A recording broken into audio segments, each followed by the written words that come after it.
But we're going to get back into the Commanders making their deals. What does this mean moving forward? What does this mean to the defense? Why did they do it?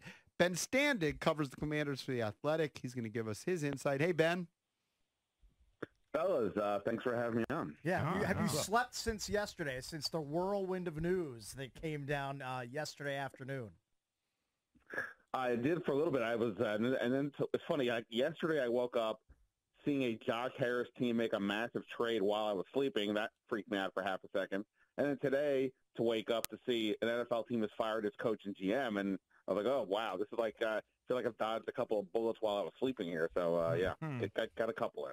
All right, so you had kind of the nugget and the quote that resonated with people about kind of addition by subtraction when it was all said and done. I think people were expecting maybe one of the two guys to go, not both. But give us the sort of the background on that quote and where that comes from. Yeah, and it was directed to Chase Young. I think ultimately, I've been talking about it for years that it's not realistic that they're going to pay all four of these defensive linemen, big contracts as a second contract. You can't justify from a roster building perspective. So then it becomes, well, who's going to be the one to go? And Chase Young has often felt like the odd man out for a variety of reasons. The knee concerns with the knee are legit. And then look, there's the production. I know it's he's obviously gotten off to a pretty good year from an individual standpoint with the stats, but we all remember sort of that 2021 season. A lot of talk about maturity and lack of discipline, or lack of maturity and lack of discipline on the field. And I think that I think that vibe is still there for the staff. And I used this analogy earlier that when you put a basketball starting five out on the court, it sounds great to say, well, let's just get five like all-stars and we'll win. But it really doesn't work like that. You need to have some players who are also doing the dirty work, in the NBA parlance, taking the charges, committing the fouls, things like that. Here, when you had basically four all-stars on the line, I think to a certain degree, it just never worked because they were all kind of not that someone that's being selfish, but they were kind of doing what made them the star, except that when everybody's doing that, it becomes problematic. And in Chase's case, I think he was kind of doing it the most. And then I think it's also, look, he's 24, which is young, but I feel like he's kind of a young 24. He's still learning to figure out what it takes to be a pro, and I don't think he's quite gotten there yet. So I don't think they wanted to trade Montez Sweat. I mean, I know they didn't, but the offer for him was too strong, so they couldn't pass. And then they were still in the mode of, but we still want to move on from Chase and get a fresh start there as we try to rebuild this thing. Ben, can you give us the big picture outside the Beltway view that teams have of Chase Young? I mean, we played a clip of a Detroit radio host who basically lost his mind and broke his chair that he broadcast from because the Lions didn't acquire Chase Young. I think people outside of this market view him in a way different light than we do. 100%. I mean, like the blogs or some sites from different cities out there have turned acquiring Chase Young into a cottage industry. I mean, just constant blog stories about why their team needs to get him and he's the missing piece and all that. But you're right. I mean, look, on the assumption that Washington didn't turn down a first-round pick for Chase Young, that this was the best offer. Yeah, I mean, it's a late, third compensatory pick. It's a pretty low risk for the 49ers, and it shows, where his value is. I actually think, this is he's improved his value based on what he's done. I mean, I think before the season started, I don't know if they could have gotten a third, maybe a deeper day 3 pick. And part of that would maybe be because of the injury. But, yeah, I mean, I think there are some questions for sure. It's always, though, the arrogance of teams to believe, hey, we put this guy in our building, we'll turn it around. I'm not saying that's what San Fran is thinking. For them, it may just purely be a rental. And like I said, a pretty worthy risk on their part. But, yeah, I don't you're right. The idea of how people see Chase Young versus what the reality has been, I think is very different. And, I think you're right. The price reflects how the league kind of views him right now. It pains me to say this, and this could be wrong because I'm clearly on the outside. But the outside looking in, it seemed like, and Chase is a DeMatha guy. Jason and I are DeMatha guys, so I root for him. But it seemed like he was kind of hostile the last couple of years, a little standoffish. I mean, hell, even after his rookie year, when he was like, I got to, I understand. I got to go get that money, and instead of going to whatever. And he just seemed to be a little hostile. How much of, like, him and the culture, beyond, like, maybe freelancing a little bit, but just maybe a change of scenery would be good for the culture, for both, for him and also for the culture, not just freelancing, but just like the vibe and energy that Chase, from the outside looking in, appears to have. Yeah, I think there's a lot to that on both fronts. I mean, he was positioned from the moment he got here, not by himself, but just the way it worked out, obviously, being where he's picked, local guy. He's one of those, like Deron Payne and John Allen are hell players, right? But they're not like they're not the players when you're a kid you put their posters up on the wall. Chase Young is that guy. He's got that spark, and I think that. Look, I'm not saying I know this for a fact, but I'm sure other players could have some resentment when they see a guy not doing all the things they're doing. Like, sure, voluntary workouts, the key is voluntary, but basically everybody shows up but him. He's doing his own kind of thing. And, you mentioned that comment about he said in 2021 that the reason he skipped some of those workouts was because he had to go make his money, and you would do the same thing. That was to me a very big tipping point of where his head was at. And again, I think Chase is a good guy. Seems like a reasonable, good kid. He's been cool generally whenever I've talked to him and all that. But yeah, I mean, there's a different vibe with him than there is with a lot of the guys. And I think, like I said, he's just young. Even the other day, when we asked both the players about possibly getting traded, Montez Sweat's like, look, obviously I wish I didn't have to think about it, but how can you not? It's out there. It's out of my control, but, you can't not think about it. And Chase says, I don't care. I'm not worrying about it. I don't think about it. Nothing bothers me. And, I think that really kind of goes to show on some weird level why the team was more interested in keeping one than the other, because one is more contemplative and serious, and the other one is still kind of out in playtime. And I think, I hope for Chase's sake, he gets a little bit of football humility out of this trade and recognizes that what he's doing is not enough. And look, if the Niners don't extend him, right, that means he could be playing on a third team within like a year. That starts putting you in journeyman status, and you don't want to be viewed that way. So I think this is a big opportunity for Chase over these next 10 weeks or so. All right, so I'm asking you to predict the future, and I know you're good at it. But, they've got the Patriots this week. We looked at the Patriots' schedule. They suck. Okay.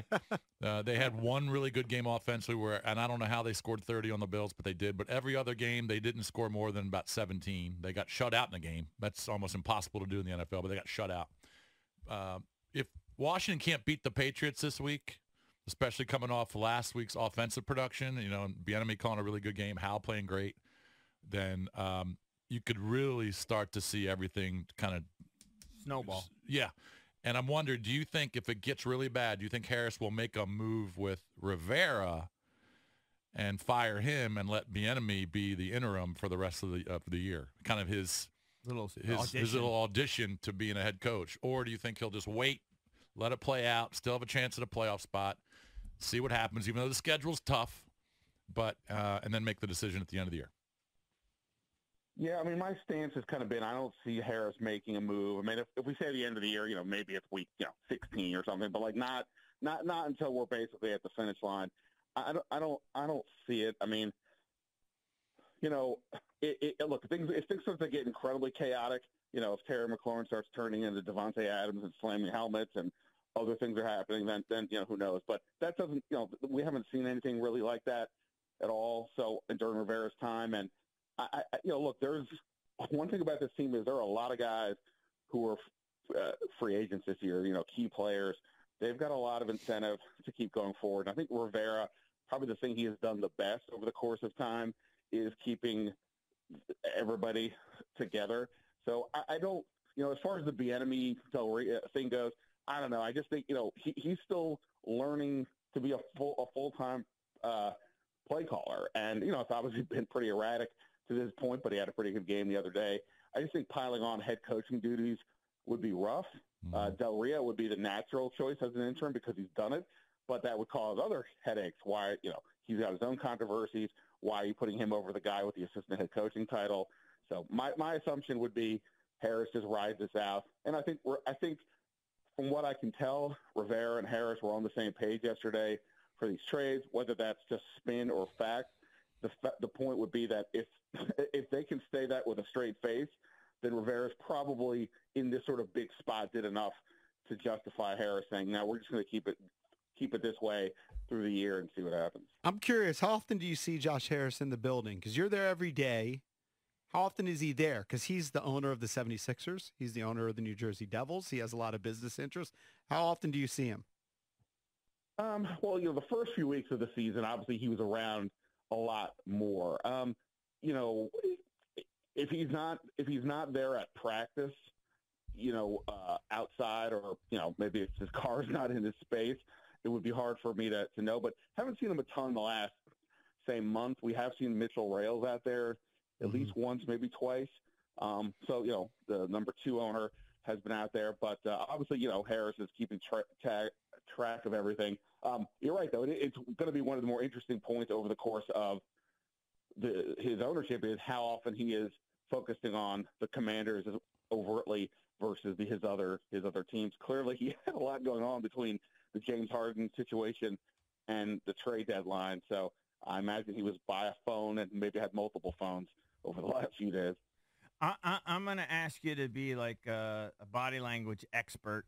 You're there all the time from the outside looking in again. And that's where I love to be. I don't want to be on the inside and get yelled at. I like to be on the outside. Just take shots. It's our comfort zone. It appears that Ron, in my perspective, is a guy that's like lost his fastball, knows the inevitable, is just kind of to me, he appears to be going through the motions more than ever. This year, more than ever. Have you noticed, and I know that the cancer thing took a lot out of him, psychologically, everything, right? Probably changed his perspective on life, put things in perspective. I get that. Certainly physically. I get it. He just looks just a little bit more detached than ever. Do you get that same sense from the inside? I don't think it's a wrong view from your perspective. And first off, you're right about him, dealing with cancer. It's not something we talk about as much lately, but it definitely took a lot out of him. Like you said, physically, mentally, maybe spiritually, I'm sure. And perspective-wise, everything. Yeah. Yeah, we probably haven't, factored that in enough with our, various criticisms and conversations about the team.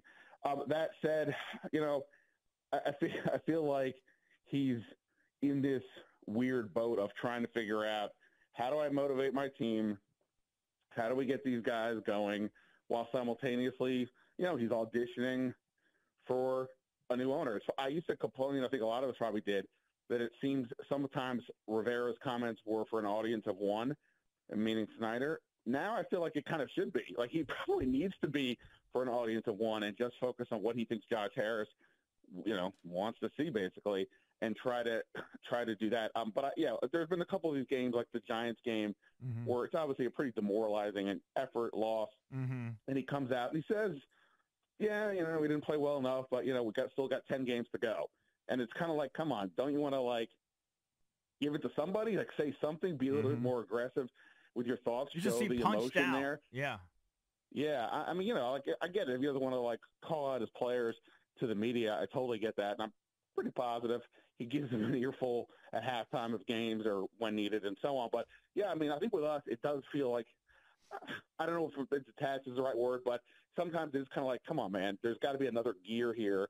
But at least I've seen that other gear at times. I've covered other coaches where I'm waiting for that, and I've never seen it on any level. That's a little more frustrating. But, yeah, I feel your point.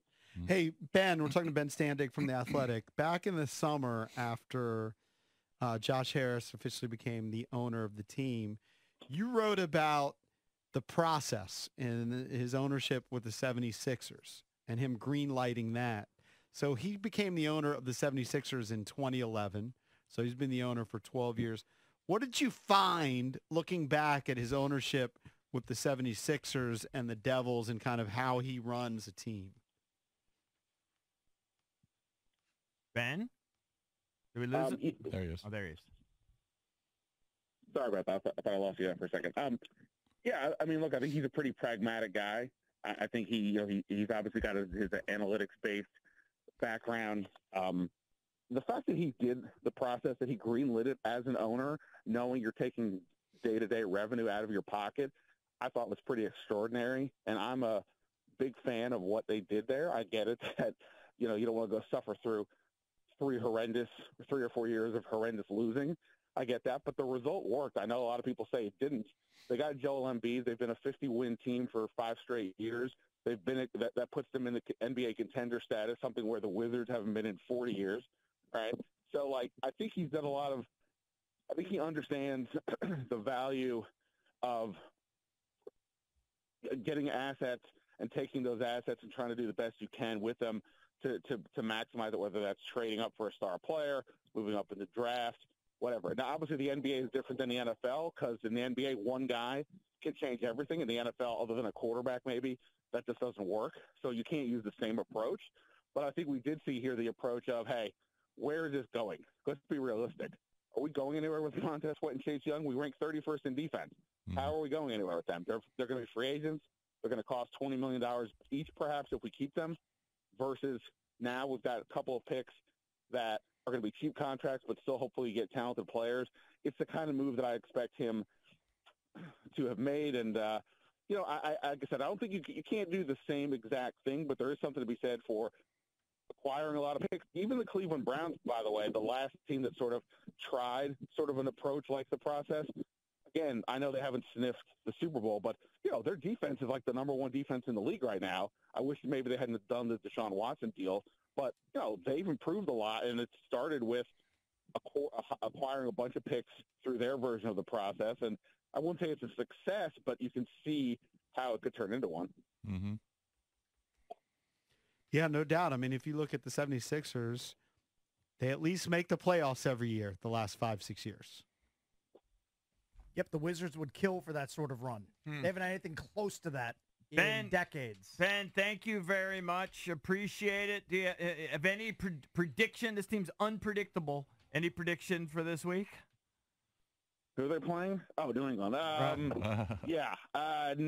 I mean, I like to say that they're going to come out and win at this point would be crazy. But, there is something to be said for the motivation that comes for a team. Either it's to spite the bosses or because of what just transpired. So I don't know. I haven't gotten that far yet, but I can't predict the win, but I'm not expecting them to fall over and, lose by 40 or anything. It does seem, you just touched on it there, it does seem like some of the players are disappointed, like Cam Curl and Jeremy Reeves and these guys like kind of tweeting, bro, like what's going on here? Is that the sense you're getting?